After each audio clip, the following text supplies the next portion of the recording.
வணக்கம் நண்பர்களே, இன்றைக்கி சிபின் ஃபுட்டில் கலர்ஃபுல்லான பூரி எப்படி பண்ணலான்னு பார்க்கலாம் வாங்க. இது உள்ள 1.5 கப் மாவு எடுத்துகிட்டு தேவையான உப்பு சேர்த்து இதில் 1 கப் அளவு சேர்த்து நல்லா பிசைஞ்சு எடுத்துக்கலாம். முருங்கீரை ஜூஸ் சேர்த்து பிணைஞ்சு எடுத்துக்கலாம்.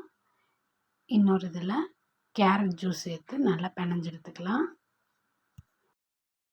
3 கலர் கிடச்சிருக்கு. ஒவ்வொரு கலரையும் தனித்தனியாக நல்லா தேய்ச்சி எடுத்துக்கலாம். 3 மாவையும் தனித்தனியாக தேய்ச்சி எடுத்துட்டு அதை ஒன்றுக்கு மேலே ஒன்று வச்சுக்கலாம். வச்சுட்டு அதை நல்லா இந்த மாதிரி ரோல் பண்ணி எடுத்துக்கலாம். இந்த சைஸ் சப்பாத்திக்கு கரெக்டாக இருக்கும். இதை விட சின்ன சின்ன பால்ஸாக ரோல் பண்ணி சின்ன சின்னதாக தேய்ச்சி எடுத்துக்கலாம். பூரிக்காக நல்லா எண்ணெய் காஞ்சதும் பூரி போட்டு எடுத்துக்கலாம். இந்த பூரி சப்பாத்தி ரெண்டையும் உங்கள் கிட்ஸுக்கு கொடுத்து பாருங்கள், பிடிக்கும். உங்களுக்கு இந்த வீடியோ பிடிச்சிருந்தால் லைக் பண்ணி சப்ஸ்கிரைப் பண்ணி